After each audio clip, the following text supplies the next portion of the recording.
Uzbekistan.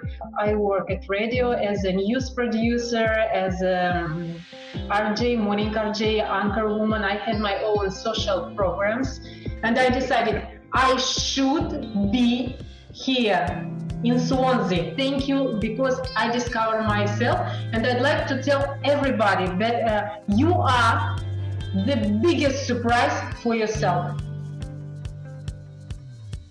First thing I really need to check with you is I've never checked with you the pronunciation of your name. So is it Olesya? Yes, Olesya.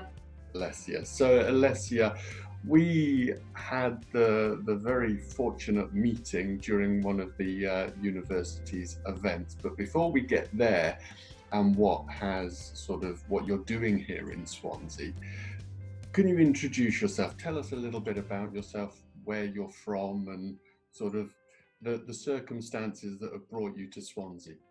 Mm-hmm.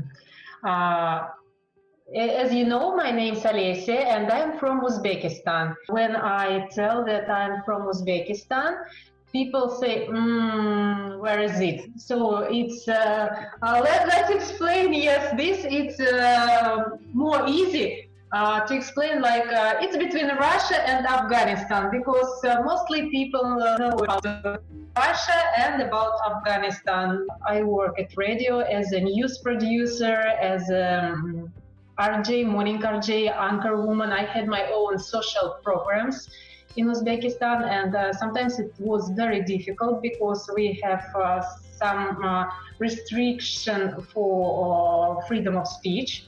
Right. And when you were growing up, did you always wish to be a radio news journalist? No, never.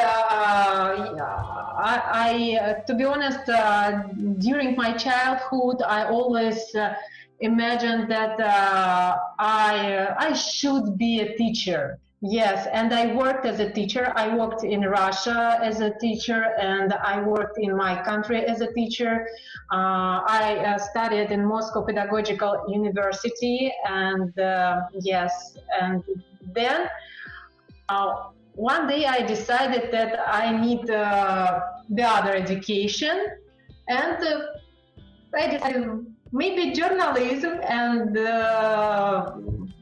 that's how I came to journalism. You said that you won a special award that led you into this leadership program, yes? Yeah, it's a very competitive award, because if I'm not mistaken, 53,000 people tried, and only 1,800 they won this prize. So yes, it's very competitive, and mostly people of course choose, for example, London or England, but Swansea was my dream, really.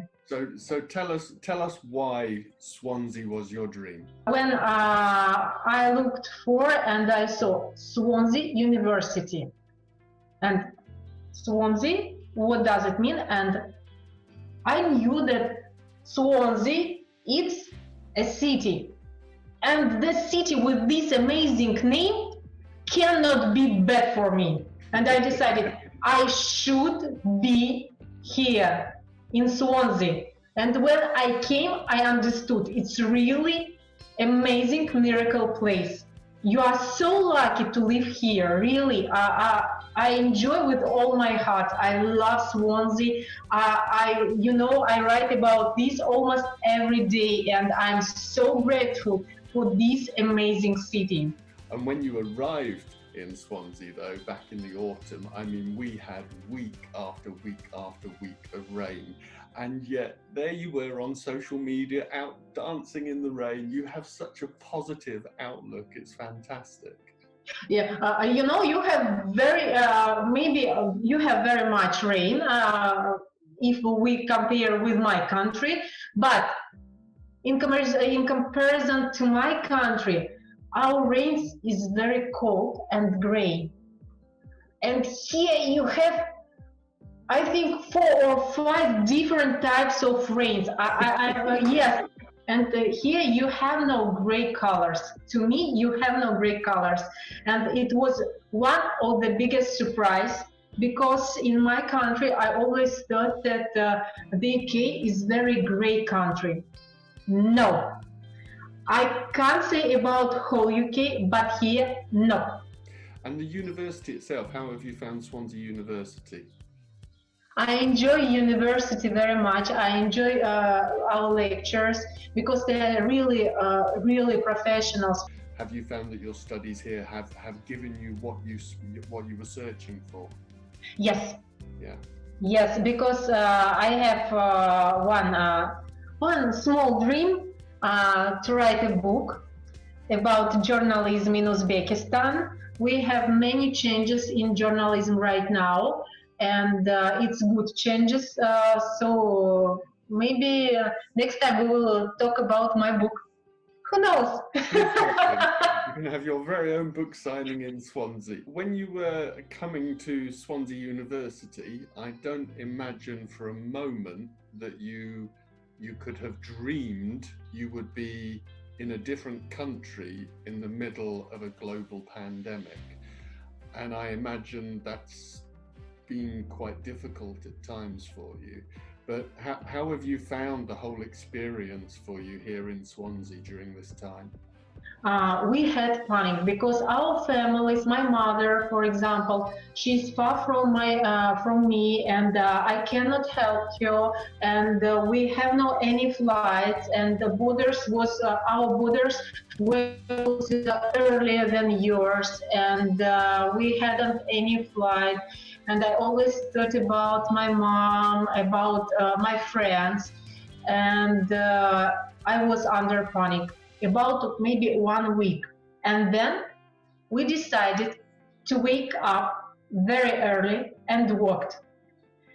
Every morning we started to enjoy our new life. And now we discover so many things about ourselves. So when I met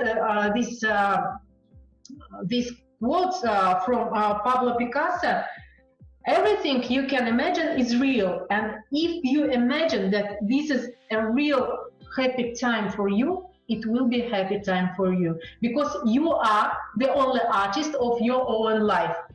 If you want to paint it with black, brown, dark colors, it will be black, dark, and colors. So I don't like this.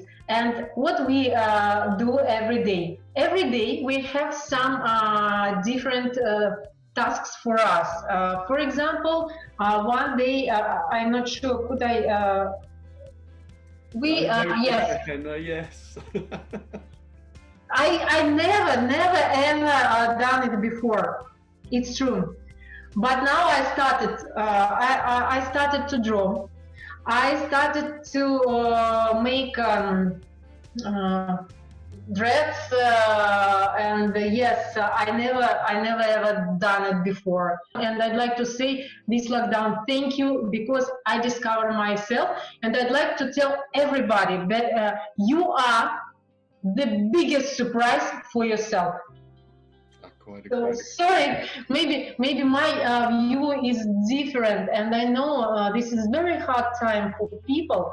But if we will think just only about bad things will happen. Mm-hmm. Yes, no, so I understand exactly where you're coming from there. You've shared with us, a bit about your life in Uzbekistan and your teaching in Russia, and then through a series of interesting events you find yourself in Swansea. I know, because we've spoken a lot, there's a lot of other stories around your journey to Swansea, but maybe another time we'll record those. But how much longer do you have of your studies here?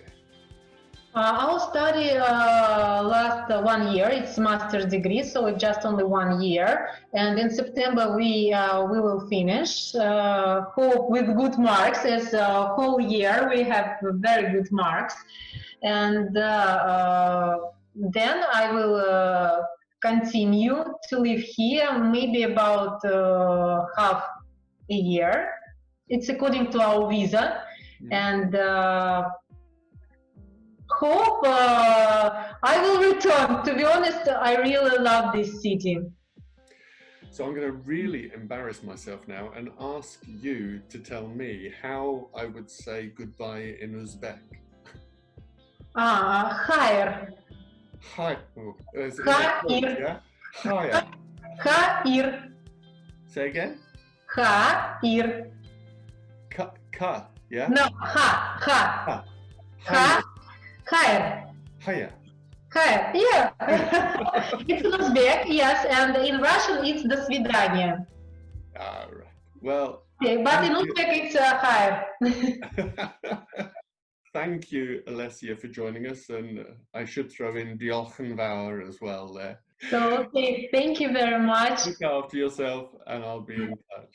Okay, thank you. See you. Bye-bye. Bye. Thank you very much.